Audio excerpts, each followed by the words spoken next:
여러분은 노년을 어떻게 보내고 싶으신가요? 자녀들과 함께 따뜻한 시간을 보내며 편안한 여생을 꿈꾸시나요? 아니면 홀로 자유롭게 살아가길 원하시나요? 하지만 현실은 우리가 기대하는 것과 다를 수도 있습니다. 자녀들은 점점 바빠지고 노후를 위한 경제적 부담은 커져만 갑니다. 우리는 결국 선택의 기로에 서게 됩니다. 자녀와 함께 살아야 할까? 간병인을 고용해야 할까? 요양원으로 가야 할까? 그러나 이 방법들에는 각각의 문제점이 있습니다. 자녀와 함께 살면 세대 차이로 인한 갈등이 생기고 간병인을 고용하면 경제적 부담이 큽니다. 요양원에 가면 자유가 제한되고 인간관계도 새롭게 적응해야 합니다. 그렇다면 다른 방법은 없을까요? 오늘 한 남자의 이야기를 들려드리겠습니다. 그는 기존의 모든 방법을 시도했지만 결국 전혀 다른 길을 선택했습니다. 그의 선택은 과연 무엇이었을까요?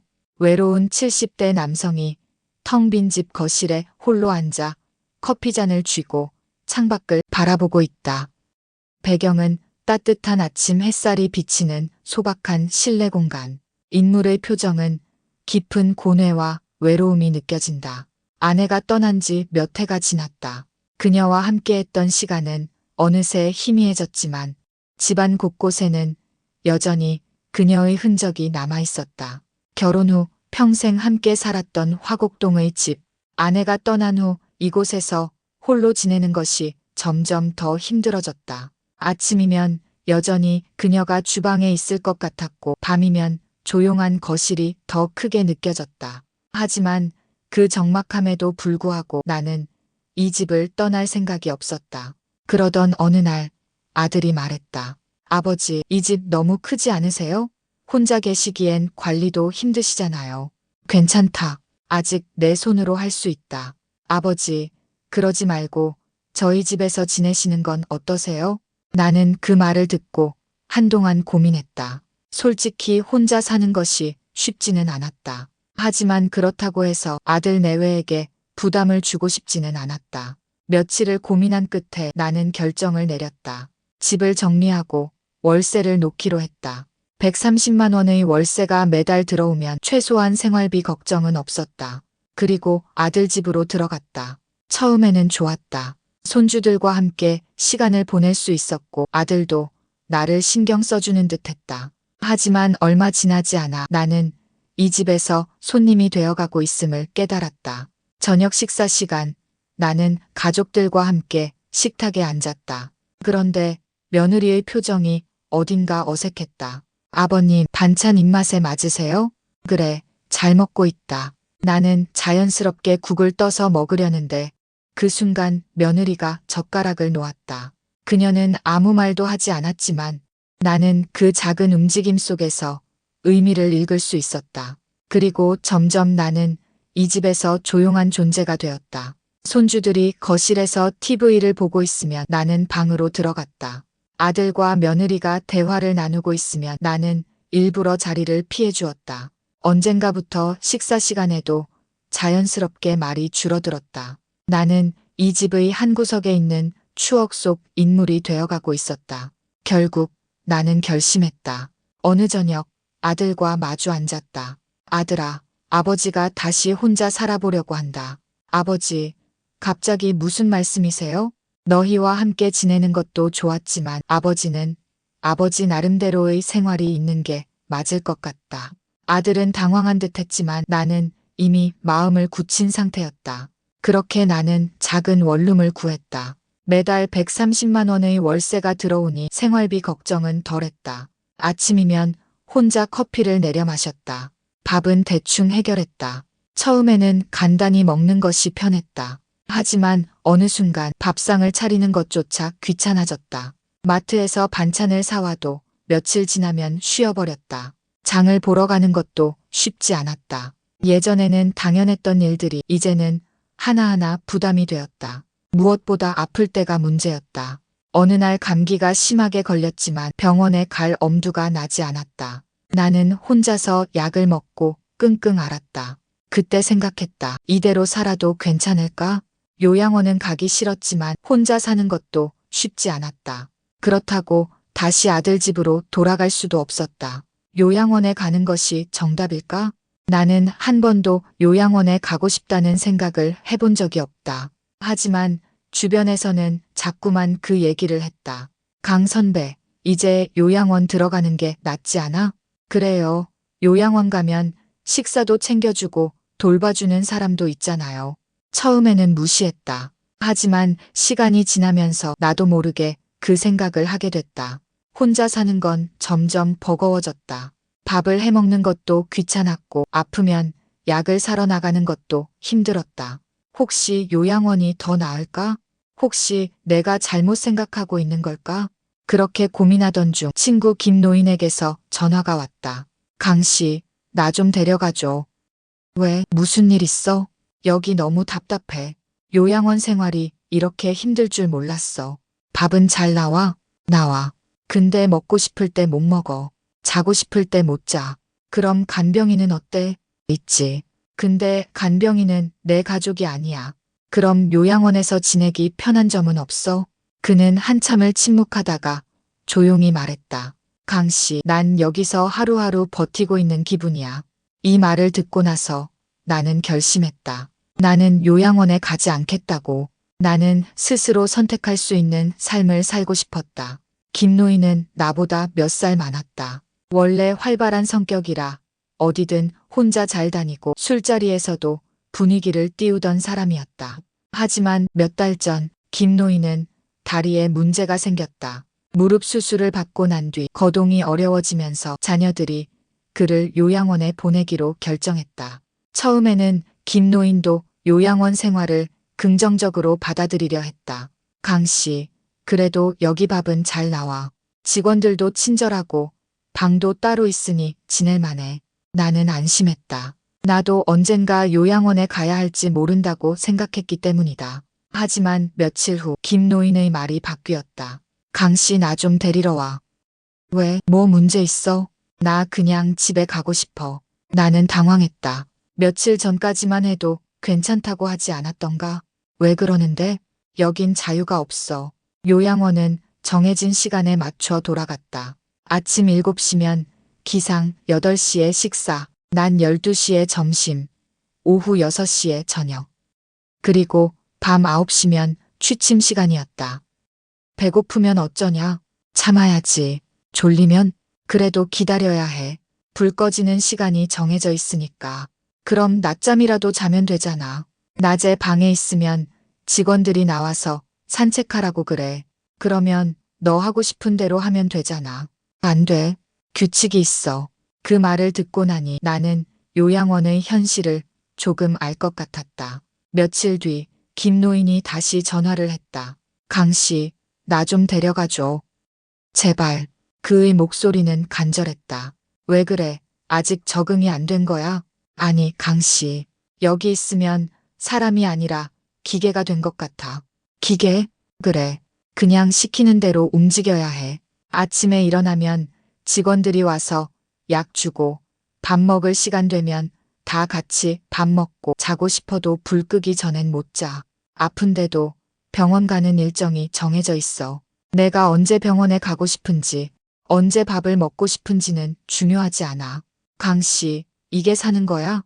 나는 그 말을 듣고 한참을 생각했다. 나는 아직 건강했다. 내가 혼자 사는 것이 불편하긴 했지만 그래도 아직 내 발로 걸을 수 있었고 내가 원하는 시간에 밥을 먹고 내가 가고 싶은 곳을 갈 수 있었다.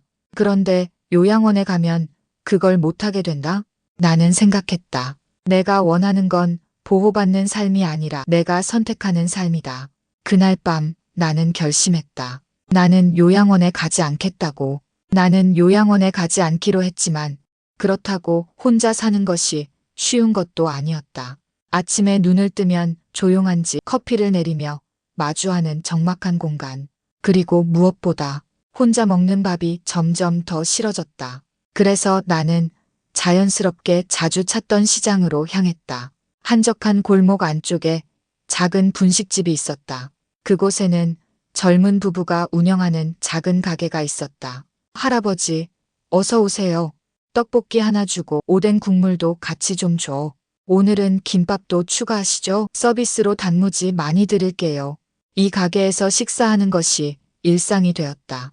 집에서 혼자 밥을 먹는 것보다 이곳에서 사람들과 어울리는 것이 훨씬 좋았다. 그러던 어느 날 부부가 작은 목소리로 대화하는 것을 들었다. 이번 달도 적자야. 택배라도 해야 하나? 밤에라도 좀 뛰면 될까? 나는 조용히 국물을 마시며 그들의 대화를 들었다. 그리고 문득 떠올랐다. 이 친구들 나랑 같은 처지구나.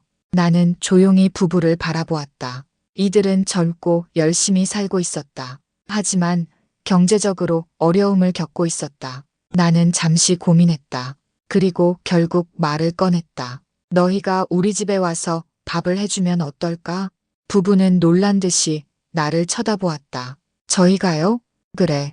내가 한 달에 90만 원을 줄 테니 점심과 저녁을 우리 집에서 준비해주고 가끔 장도 봐주면 좋겠어. 부부는 서로를 바라보며 고민했다. 그리고 결국 고개를 끄덕였다. 그렇게 우리의 인연이 한 걸음 더 가까워졌다. 처음엔 어색했다. 젊은 부부가 내 집에 와서 밥을 해준다는 것이 아침에 눈을 뜨면 조용했던 집에 누군가가 와서 반찬을 준비하는 소리가 들렸다. 부엌에서 달그락거리는 소리, 기름에 반찬을 볶는 냄새. 이게 얼마만인가. 할아버지, 오늘은 된장찌개 끓였어요. 그래, 냄새 좋네. 밥부터 드세요. 국은 금방 나와요.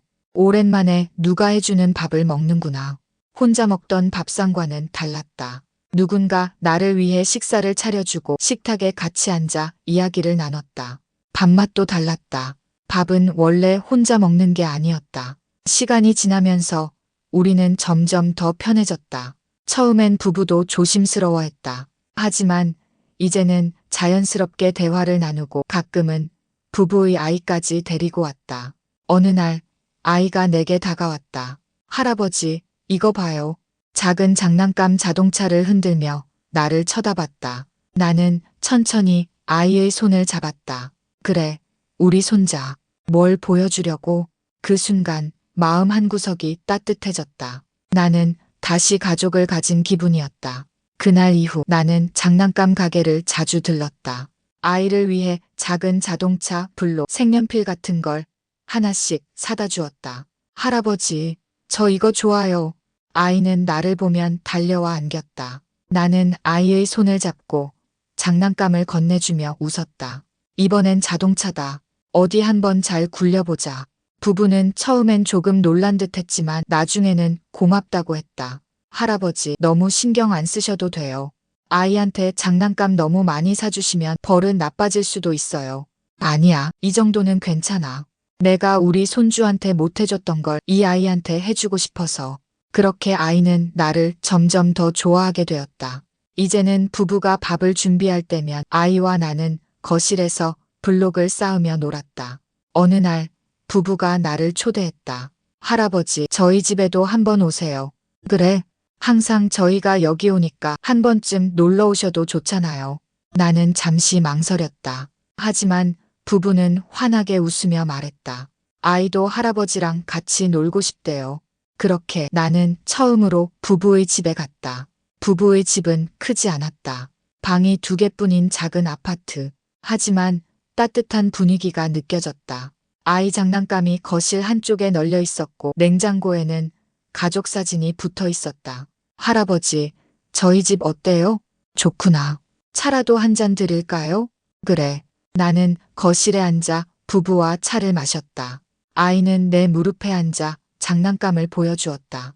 그리고 그날 밤 집에 돌아와서 생각했다. 이렇게 함께 사는 것도 나쁘지 않겠구나. 며칠 후 부부가 조심스럽게 말을 꺼냈다. 할아버지, 저희 집에서 같이 지내시면 어떨까요? 같이? 네. 어차피 매일 저희랑 식사하시고 이렇게 왕래할 바엔 같이 계시는 게 더 편하지 않으세요? 나는 놀랐다. 하지만 부부의 표정은 진심이었다. 우리도 할아버지가 계시면 든든할 것 같아요. 나는 한참을 생각했다. 그리고 대답했다. 고맙다. 그런데 너희 집은 좁지 않나? 부부는 살짝 머뭇거리더니 말했다. 사실 아이가 아직 어리니까 아이 방에서 함께 지내시면 어떨까 싶어요. 아이 방에서? 네. 아이 침대는 작으니까 아빠가 작은 침대를 하나 더 두면 어떨까 하고 생각했어요. 나는 조용히 부부의 말을 곱씹었다. 그리고 내 곁에서 장난감을 만지작거리던 아이가 나를 바라보며 말했다. 할아버지, 우리 집에서 같이 살아요. 나는 순간 가슴이 뭉클했다. 아이의 눈빛은 맑고 진심이 가득 담겨 있었다. 나는 며칠을 고민했다. 아이 방에 묵는 것이야 가능하지만 이대로 오래 지내기는 어려울 것 같았다. 부부에게 부담을 주지 않으면서 내가 편하게 지낼 수 있는 방법은 없을까? 그러다 문득 내가 월세를 놓고 있던 집이 떠올랐다. 130만 원씩 월세가 들어오던 화곡동의 집. 그 집을 정리하면 충분히 새 집을 구할 수 있을지도 모른다. 나는 조용히 결심했다. 부부에게 말하지 않고 집을 알아보기로. 나는 며칠을 고민했다. 며칠 후 나는 부동산을 찾았다. 어르신, 오랜만이네요.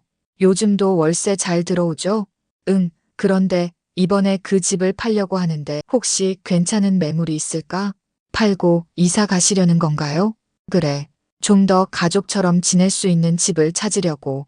부동산 직원은 잠시 고민하더니 근처에 있는 작은 주택을 소개해줬다. 방이 3개 있고 거실이 넓은 구조. 부부와 아이 그리고 나까지 함께 살아도 부족함이 없었다. 이 정도면 괜찮겠네요. 가격은 좀 나가겠지만 화곡동 집을 팔면 충분합니다. 그럼 이 집으로 하자. 나는 오래 고민하지 않았다. 이 집이 우리가 함께 지내기에 가장 좋은 공간이라고 생각했다. 며칠 후 나는 부부에게 말했다. 지난번에 했던 이야기 말인데 같이 집 구경이나 가볼까? 부부는 어리둥절한 표정을 지었다. 집이요? 무슨 집이요? 좋은 데가 있어서 말이야. 한번 가보자. 부부는 고개를 갸웃거리면서도 따라 나섰다. 새 집 앞에 도착한 순간 부부는 말을 잇지 못했다. 할아버지 여긴 뭐예요? 이제 나도 나이를 먹었다. 혼자 지내는 것보다는 너희랑 가족처럼 사는 게 더 좋을 것 같아서. 그래서 이 집을 구하신 거예요? 그래. 부부는 서로를 바라보며 감격한 듯한 표정을 지었다. 나는 조용히 덧붙였다. 이제 나도 가족이 필요해. 너희도 나와 함께 살면 어떻겠니? 부부는 한동안 아무 말도 하지 못했다. 그리고 결국 아내가 조용히 말했다. 할아버지 정말 감사해요. 그렇게 우리의 새로운 보금자리가 시작되었다. 이 집에서의 첫날 아침 나는 잠에서 깨어나 한동안 낯선 천장을 바라보았다. 이곳은 더 이상 혼자 살던 원룸도 아들네 집도 아니었다.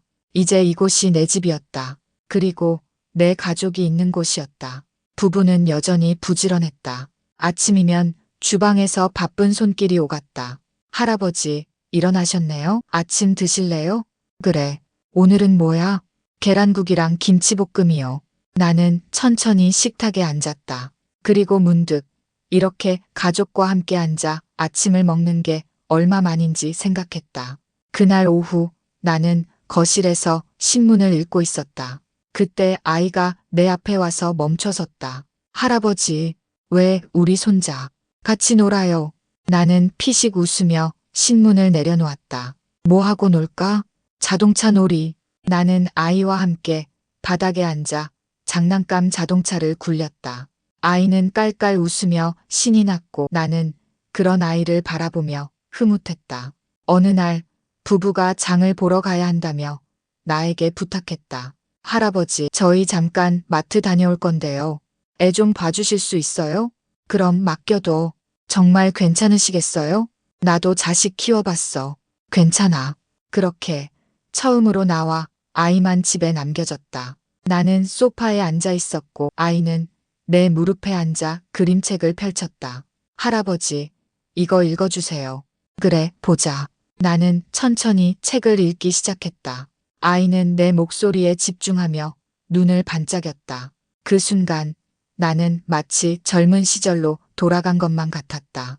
예전에 내 손주를 무릎에 앉혀 책을 읽어주던 그때처럼. 어느 날 밤 아이가 갑자기 내 방으로 뛰어들어왔다. 할아버지, 무서워요. 왜 그래? 우리 손자. 꿈 꿨어요. 나는 아이를 번쩍 안아 올렸다. 괜찮아. 할아버지가 있잖아. 그날 밤 아이는 내 옆에서 잠들었다. 나는 조용히 아이의 머리를 쓰다듬으며 생각했다. 이제 정말 내 가족이 생겼구나. 어느 날 부부가 나를 조용히 불렀다. 할아버지, 저희 진짜 감사해요. 왜 그러냐? 할아버지가 우리 가족이 되어주셔서요. 나는 미소 지었다. 나도 너희가 있어줘서 참 고맙다. 그날 밤 나는 조용히 책상 앞에 앉았다. 그리고 서랍에서 봉투 하나를 꺼냈다. 그 안에는 변호사가 작성해준 유언장이 있었다. 며칠 전 나는 변호사를 만났다. 할아버지, 유언장을 작성하시겠다고요? 그래. 혹시 상속 관련해서 정해두신 내용이 있으세요? 나는 한동안 침묵했다. 그리고 천천히 입을 열었다. 내가 가진 것들을 내 가족에게 남기고 싶네. 유언장을 작성하는 과정은 생각보다 길었다. 변호사는 꼼꼼하게 내 이야기를 들었고 나는 하나하나 신중히 고민했다. 재산 목록을 정리하면서 화곡동의 집을 팔아 새 집을 마련한 것이 참 다행이라는 생각이 들었다. 그럼 유산 상속인은 어떻게 지정하실 건가요? 나는 생각했다. 그리고 결국 결론을 내렸다. 모든 걸 함께 살아가는 가족에게 남기고 싶네. 며칠 후 변호사는 완성된 유언장을 들고 내 집을 찾았다. 유언장 초안을 작성했습니다. 한번 확인해 보시죠. 나는 봉투를 조심스럽게 열었다. 그리고 한 줄 한 줄 읽어 내려갔다. 이제 모든 것이 정리된 기분이었다. 나는 조용히 고개를 끄덕였다. 좋네. 이대로 두도록 하지. 그날 저녁 부부와 함께 저녁을 먹었다. 할아버지, 오늘 뭐 하셨어요? 그냥 정리할 게 있어서. 정리요? 응. 그냥 이런저런 생각을 하다 보니 미리 해둘 게 많더라고. 나는 일부러 가볍게 대답했다. 그리고 조용히 밥을 한 숟갈 떠넣었다. 식사가 끝나고 아이가 내게 다가왔다. 할아버지, 같이 자요. 응? 오늘은 무서운 꿈 안 꿀 거예요. 그래도 할아버지 옆에서 잘래요. 나는 웃으며 아이의 머리를 쓰다듬었다. 그래, 우리 손자. 그럼 같이 자자. 나는 아이의 작은 손을 잡고 방으로 들어갔다. 불을 끄고 누웠다. 아이의 고른 숨소리가 들려왔다. 나는 천장을 바라보며 생각했다. 이제 정말 내 가족이 생겼구나. 나는 조용히 눈을 감았다. 그리고 오랜만에 참 편안한 밤을 보냈다. 여러분, 강씨 할아버지의 선택 어떻게 생각하세요? 여러분의 의견을 댓글로 남겨주세요. 여러분의 노후를 풍성하게 해드리는 노후지혜였습니다. 감사합니다. 여러분 잠깐만요. 여러분과 소통하며 운영하려고 합니다. 센스 있는 댓글, 진심 어린 댓글, 애정 어린 잔소리, 무엇이든 환영합니다. 구독과 좋아요, 댓글 한 번씩만 부탁드릴게요. 구독과 좋아요, 댓글은 영상을 만드는 힘이 된답니다. 함께 유익하고 즐거운 시간을 보낼 수 있도록 노력하겠습니다. 감사합니다.